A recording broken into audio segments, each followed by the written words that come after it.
waxaa xaflad shahaadooyin lagu guddoonsiinayay loo qabtay ardayda dhammaysatay fasalada BB2 iyo Grade 3 ee dugsiga hoose dhexe Elimu Bora ee magaalada Mandera. Ardayda iyo macallimiinta ayaa ugu horeyn socod dheer ku soo maray qaar ka mid ah wadooyinka magaalada. Munaasabadan oo ka qabsoontay gudaha iskuulka Elimu Bora ayaa waxaa ka soo qayb galay ardayda, macallimiinta, waalidiin iyo mas'uuliyiinta dawladda iyo mas'uuliyiinta waxbarashada. Ardayda ayaa ugu horeyn soo bandhigtay cilmiga ay barteen iyo madadaalo ay ugu talagaleen munaasabadan. A'uudhu billahi minash shaytaanir rajiim. I seek protection of Allah from the cursed shaitan. Bismillahir rahmanir rahim. In the name of Allah, the most gracious and the most merciful. Alhamdulillahi Rabbil Alameen. All praise and thanks be to Allah, the Lord of the world and all that exists.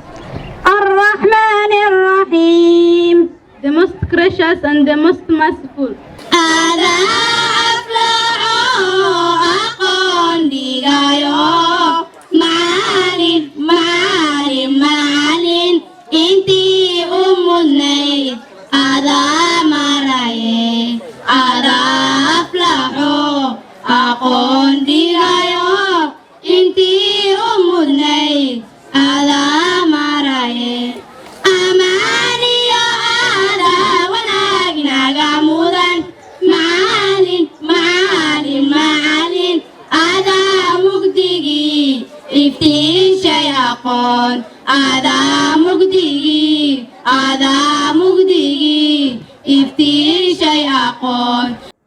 waalidiintii munaasabadan goobjooga u ahayd ayaa bogaadiyay ardayda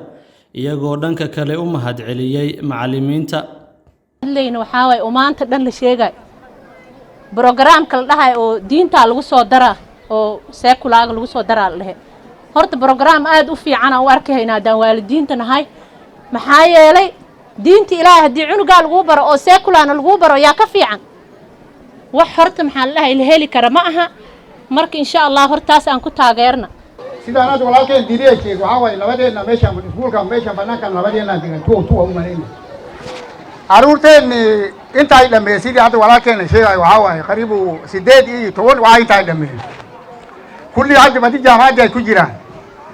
waxaan dadka waxa arkay isha lama tuso marka iskuulka walaalkeen aruurtii maanta yaa 8 jir iyo 10 jir waxa akhriyaa marka walaalkeen أنا كسومالي أدانا هاي مركو هواي إسبوع أداني بديو الصومالي وهوا هاي السوايلي واحد الجرس هي أدانا بس الجرس يا رب هو لكن الصومالي هم بايكو بديه وهذا كاي سمر كمان تقول كه أروت يرينا ده سديجي تبجي واحد يبلغ يجوا مغلس أفكار كينيا مركو هان كو أنا أروت واحد كبرنا هي وهوا أفكار الجرس هي وكسوايلي صومالي ما dhanka kale mas'uuliyiintii ka kala socday dawladda iyo mas'uuliyiintii waxbarashada ayaa dhankooda bogaadiyay bandhigii ay sameeyeen ardayda waxa ayna waalidiinta ugu baaqeen in ay garab istaagaan macallimiinta.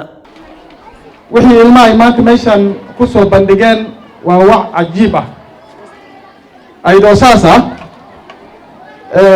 iskuulka dana waxay ka cabanayaan mishaar macallimiintii waalidkii lacag ma bixiyaan dhibkeeda ay leedahay anigoo kaftama haddaba aan ka qaanay tii secondary waxaan u maleynaa tii primary in la isku cadbi ma fiicna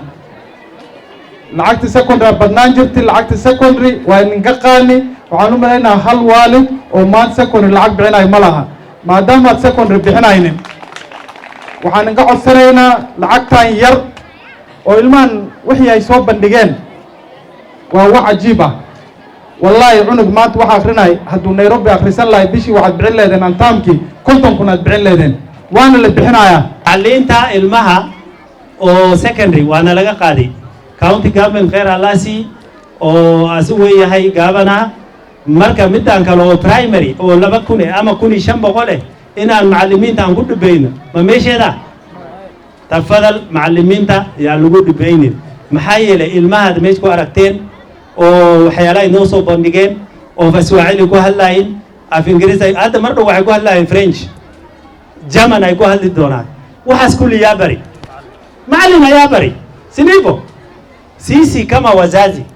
tunaenda nje tunafanya deals, na nilisema juzi pia mheshimiwa,